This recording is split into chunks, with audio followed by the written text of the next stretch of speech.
पिछली कक्षा में हम शक्ति पृथक्करण का सिद्धांत पढ़ रहे थे और अमेरिकी संविधान में हमने देखा कि अनुच्छेद 1 में 1, 2, 3 जो उपधाराएं हैं उनमें जो है शासन के तीनों अंगों को बिल्कुल पृथक पृथक कार्यक्षेत्र दिए गए हैं, शक्तियां दी गई हैं और उन्हें उन्हीं के अनुसार कार्य करना होता है।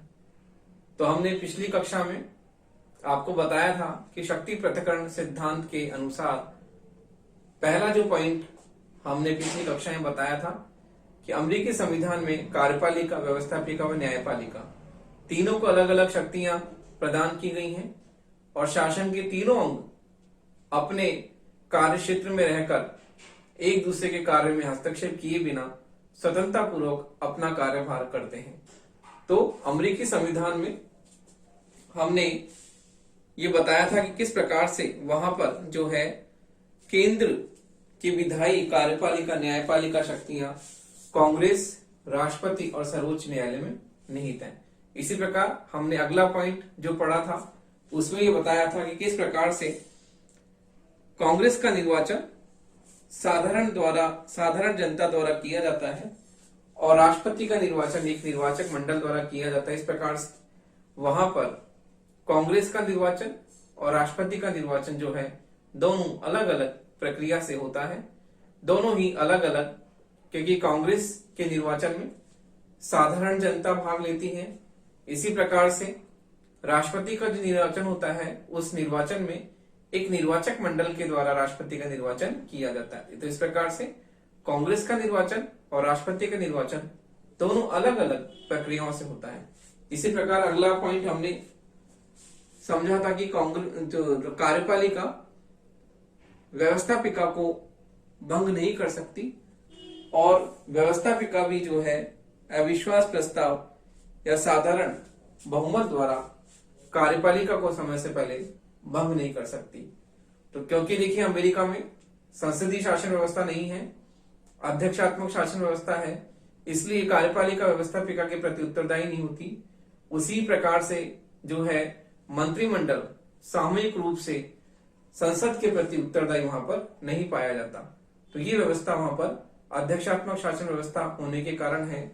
अगला हमने पढ़ा था कि मंत्रिमंडल के सदस्य राष्ट्रपति द्वारा नियुक्त किए जाते हैं और व्यवस्थापिका के सदस्य नहीं होते। इस प्रकार से मंत्रिमंडल के सदस्यों पर कार्यपालिका प्रमुख राष्ट्रपति होने के कारण, क्योंकि वहां पर कार्यपालिका प्रमुख राष्ट्रपति है, इसी प्रकार से मंत्रिमंडल राष्ट्रपति के प्रति उत्तरदायी होती है, संसद के प्रति उत्तरदायी नहीं होती, अर्थात व्यवस्थापिका के प्रति उत्तरदायी नहीं होती।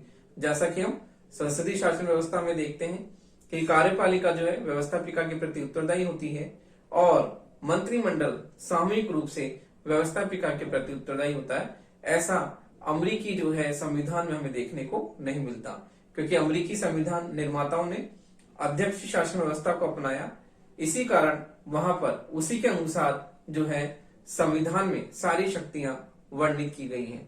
तो इस प्रकार हम देखते हैं कि अमेरिकी संविधान निर्माताओं ने शक्तियां जो है एक ही हाथ में या एक ही समूह में, व्यक्ति समूह में केंद्रित न हो, इस कारण से शासन के तीनों अंगों को अलग अलग शक्तियां प्रदान की गई हैं और शासन के तीनों अंग जो है निरंकुश न हो, इसलिए वहां पर नियंत्रण व संतुलन सिद्धांत को अपनाया गया है, ताकि प्रशासन में कोई गतिरोध उत्पन्न न हो और प्रशासन अपने कार्य कुशलता के साथ में संचालित होता रहे। और इस प्रकार प्रशासन में समन्वय और सामंजस्य बिठाने के लिए वहां पर शक्ति पृथक्करण के साथ साथ नियंत्रण और संतुलन के सिद्धांत को अपनाया गया है। तो देखिए इस प्रकार हम देखते हैं कि गतिरोध व संतुलन का सिद्धांत क्या है। तो देखिए शक्ति पृथक्करण का सिद्धांत हमने भी समझा। इसके बाद में हम देखते हैं कि अमेरिका में शक्ति पृथक्करण सिद्धांत के साथ साथ जो है गतिरोध व संतुलन का सिद्धांत या अवरोध व संतुलन का सिद्धांत क्या है। तो देखिए नियंत्रण एवं संतुलन का सिद्धांत, नियंत्रण एवं संतुलन का सिद्धांत, संतुलन का सिद्धांत या गतिरोध या गतिरोध व अवरोध का सिद्धांत।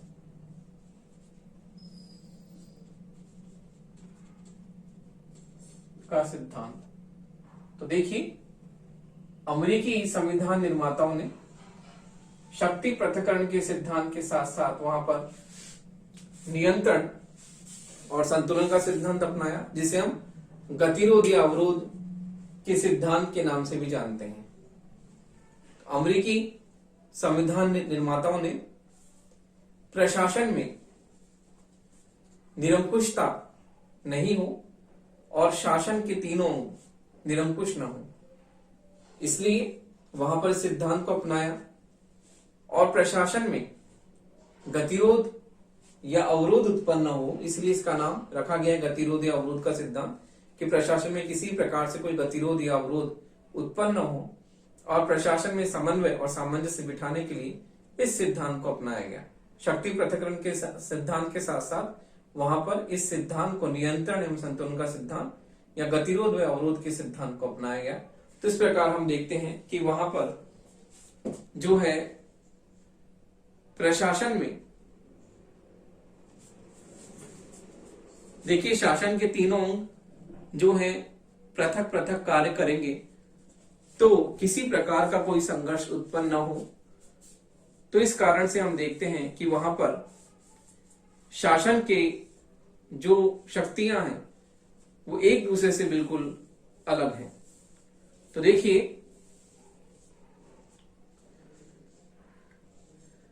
अमेरिका में जो है शासन की शक्तियां, अमेरिका में शासन की तीनों अंगों की शक्तियां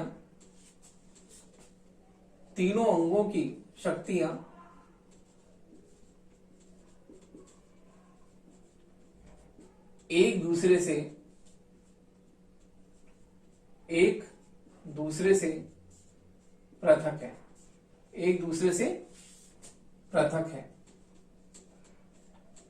अतः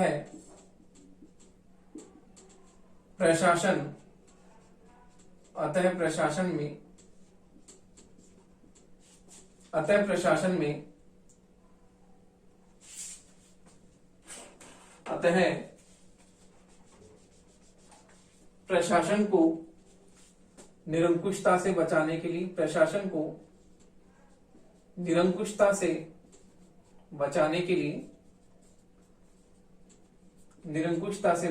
लिए, या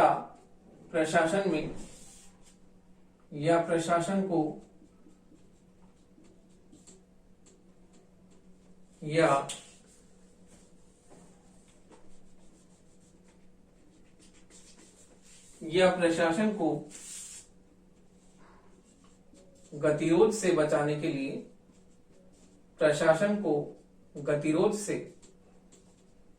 के लिए,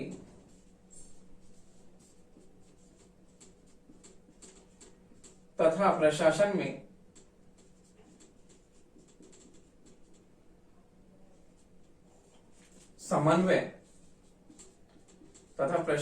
समन्वय या तालमेल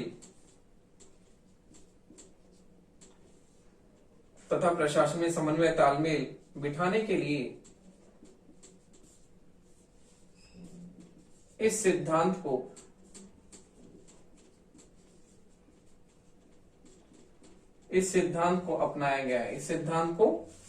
अपनाया गया है। प्रथम सिद्धांत का मतलब नियंत्रण एवं संतुलन का सिद्धांत। प्रथम सिद्धांत का मतलब नियंत्रण एवं संतुलन का सिद्धांत। प्रथम सिद्धांत।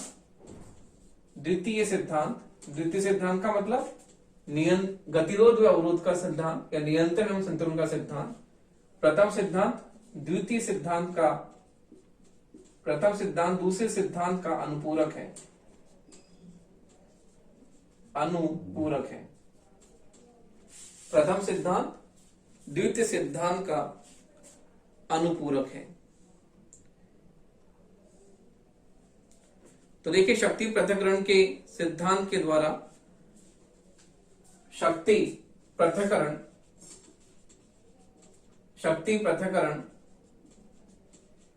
सिद्धांत के द्वारा शक्ति पृथक्करण सिद्धांत के द्वारा शासन की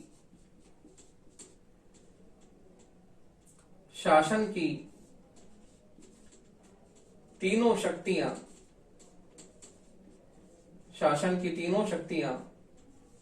एक दूसरे से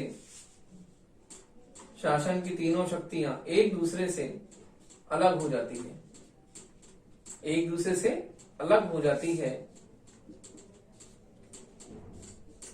तथा प्रशासन में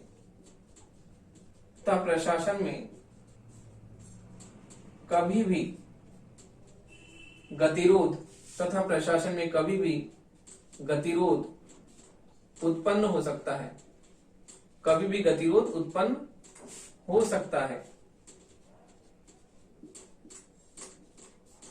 अतः प्रशासन को इस गतिरोध से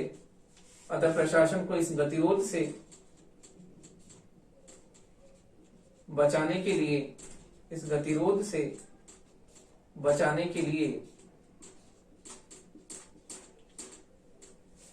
के लिए नियंत्रण एवं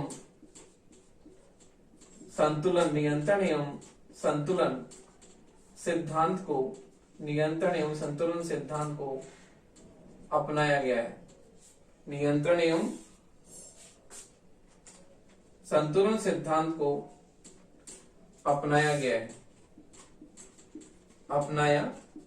है ताकि प्रशासन में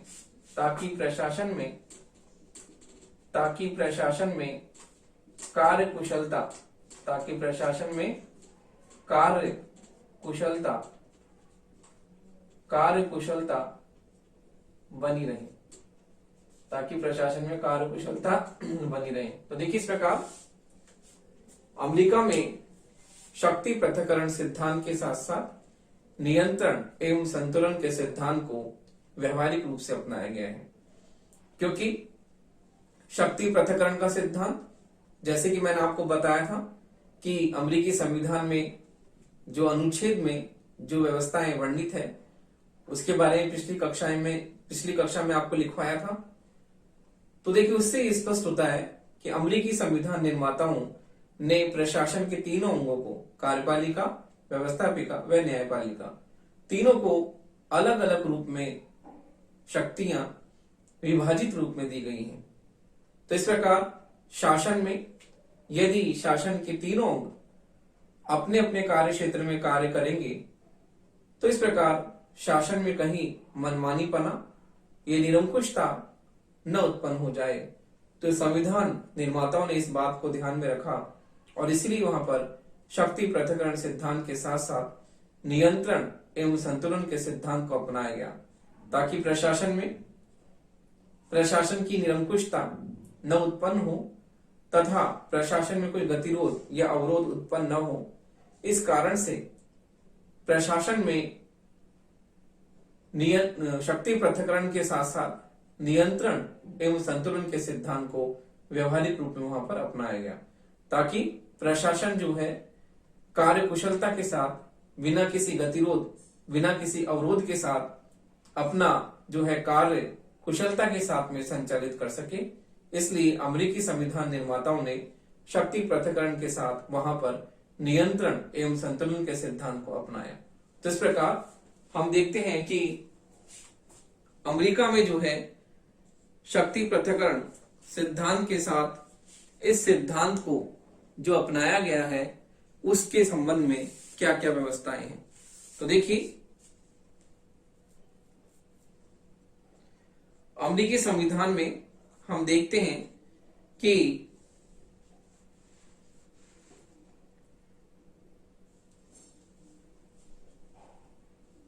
तो देखिए अमेरिका में हम इस सिद्धांत को जो अपनाया गया, गतिरोध अवरोध सिद्धांत या नियंत्रण संतुलन सिद्धांत को वहां अपनाया गया, तो हम देखते हैं कि वहां पर किस प्रकार की व्यवस्थाएं की गई हैं, व्यवहार में इस सिद्धांत को किस प्रकार से अपनाया गया है। तो देखिए उसके बारे में हम चर्चा करते हैं कि किस प्रकार अमेरिका में जो है व्यवस्थाएं हैं। तो देखिए अमेरिका में हम देखते हैं कि अमेरिकी संविधान निर्माताओं, अमेरिकी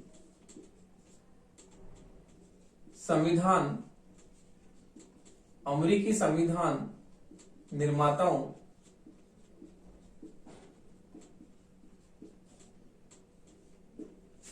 तो देखिए अभी हम गतिरोध व संतुलन का सिद्धांत भी नियंत्रण एवं संतुलन का सिद्धांत पढ़ रहे हैं शक्ति पृथक्करण के साथ।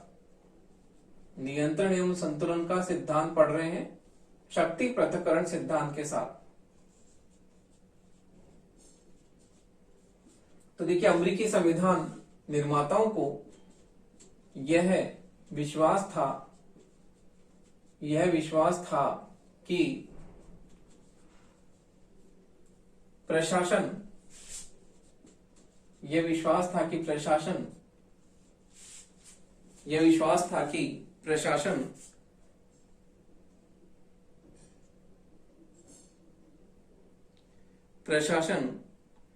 शासन की शक्तियां विभाजित करके, तो देखिए प्रशासन जो है विश्वास था कि प्रशासन जो है शक्ति पृथक्करण, तो देखिए गतिरोध व संतुलन के सिद्धांत के अभाव में का विश्वास था कि प्रशासन गतिरोध व संतुलन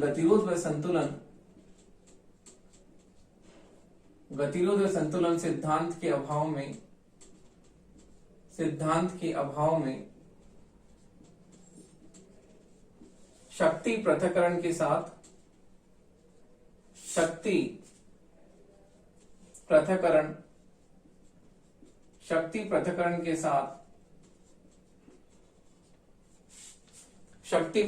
के साथ निरंकुश व स्वेच्छाचारी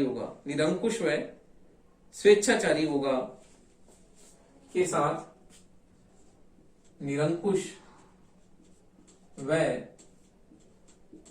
स्वेच्छाचारी होगा।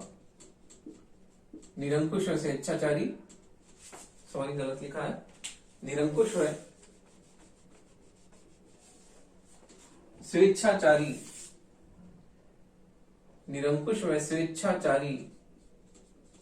होगा। निरंकुश व स्वेच्छाचारी होगा तथा वहां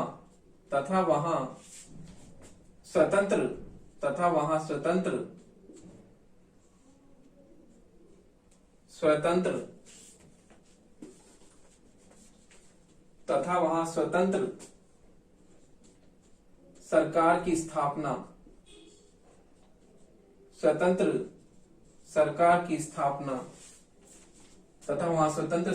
स्थापना नहीं होगी।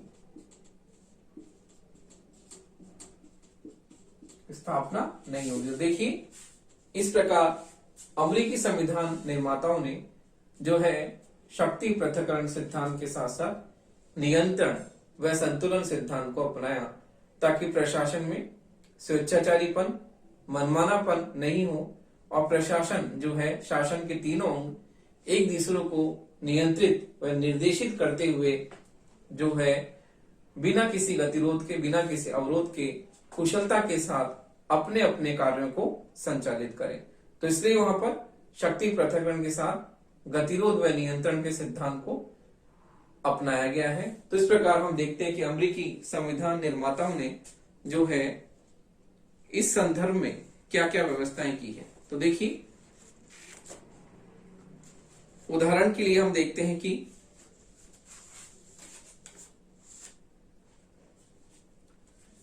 उदाहरण के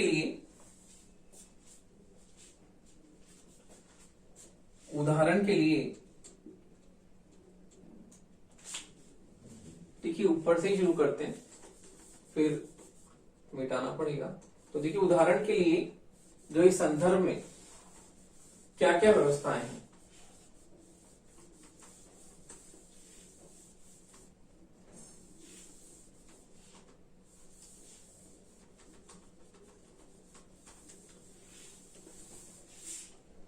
तो देखिए, नियंत्रण एवं संतुलन के सिद्धांत को वहां पर व्यवहार में किस प्रकार से अपनाया गया है। तो हम देखते हैं कि अमेरिकी संविधान निर्माताओं ने वहां क्या क्या व्यवस्थाएं कर रखी है। तो हम देखते हैं नियंत्रण एवं संतुलन सिद्धांत को वहां अमेरिकी संविधान निर्माताओं ने व्यवहार में किस प्रकार अपनाया है। तो हम देखते हैं उदाहरण के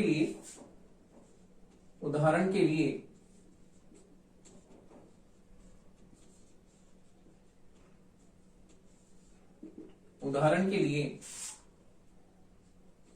कांग्रेस द्वारा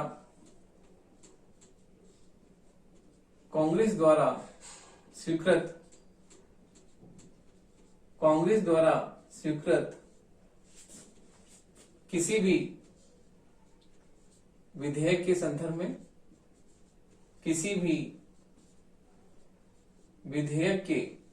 संदर्भ में कांग्रेस द्वारा स्वीकृत किसी भी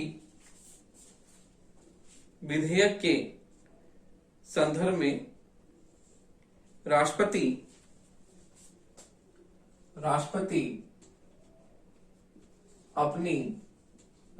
अपनी वीटो शक्ति का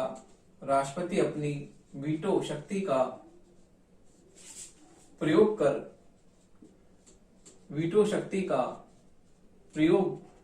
कर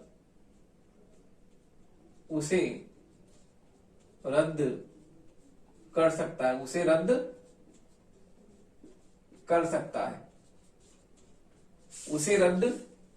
है। अगली व्यवस्था है कि यदि राष्ट्रपति अपनी शक्तियों को दुरुपयोग करे तो कांग्रेस जो है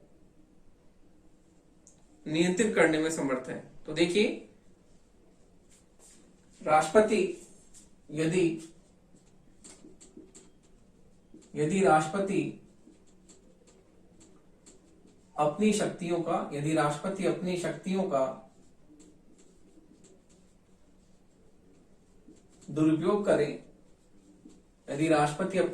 का दुरुपयोग करे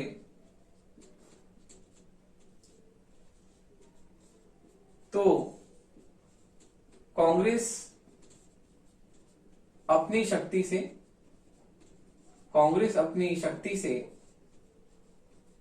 उसे नियंत्रित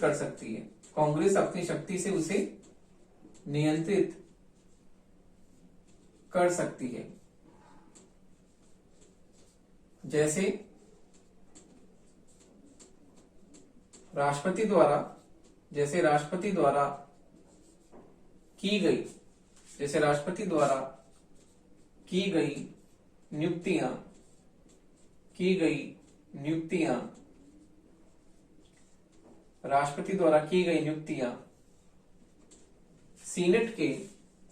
नियुक्तियां सीनेट के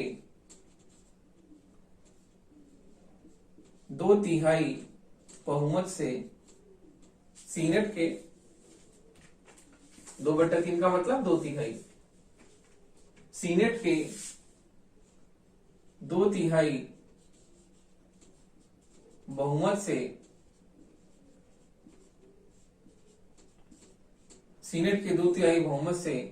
उसे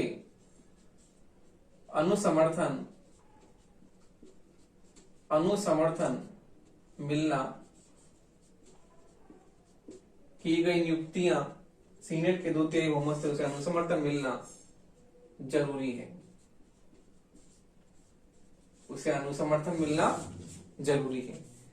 अगली है कि संघीय न्यायपालिका न्यायिक पुनरावलोकन के आधार पर, तो देखिए संघीय न्यायपालिका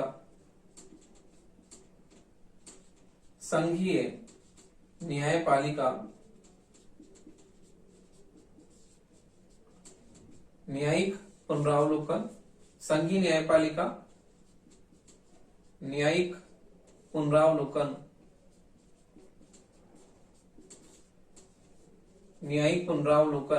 के आधार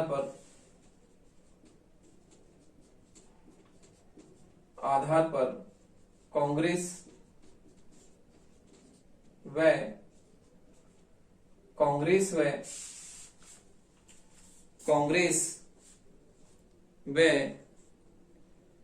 राष्ट्रपति की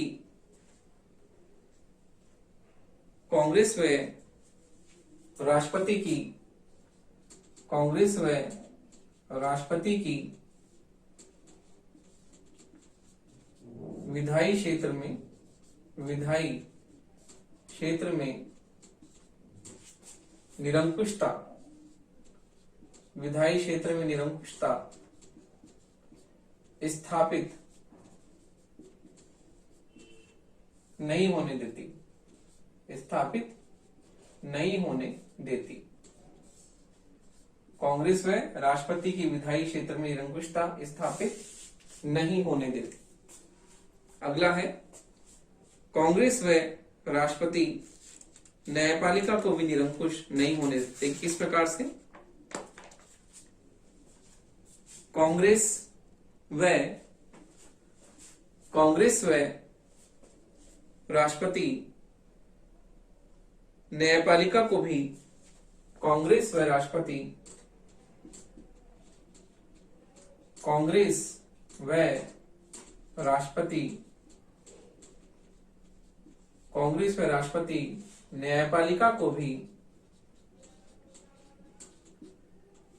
न्यायपालिका को भी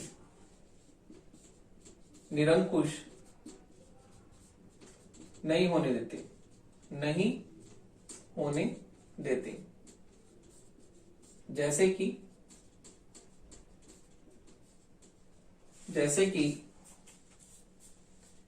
न्यायाधीशों के विरुद्ध महाभियोग की व्यवस्था, न्यायाधीशों के विरुद्ध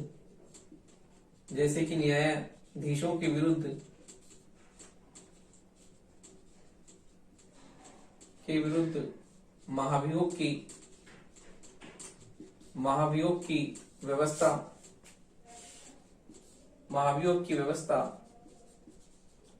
तथा राष्ट्रपति की क्षमादान की शक्तियां। देखिए इस प्रकार अमेरिकी संविधान में नियंत्रण और संतुलन के साथ साथ में शक्ति पृथक्करण के साथ साथ में नियंत्रण संतुलन को सिद्धांत को अपनाया गया है। इस संबंध में यह व्यवस्था है। पहली, कांग्रेस द्वारा स्वीकृत किसी विधेयक के संदर्भ में राष्ट्रपति वीटो शक्ति का प्रयोग कर उसको रद्द कर सकता है। अगली व्यवस्था है, यदि राष्ट्रपति अपनी शक्तियों का दुरुपयोग करे तो कांग्रेस अपनी शक्ति से नियंत्रित कर सकती है। जैसे राष्ट्रपति के द्वारा जो भी नियुक्तियां होती हैं, संधियां होती हैं, वो सारी सीनेट के 2/3 बहुमत से उसका अनुसमर्थन मिलना बहुत आवश्यक है, नहीं तो वो संधियां और नियुक्तियां रद्द समझी जाती हैं।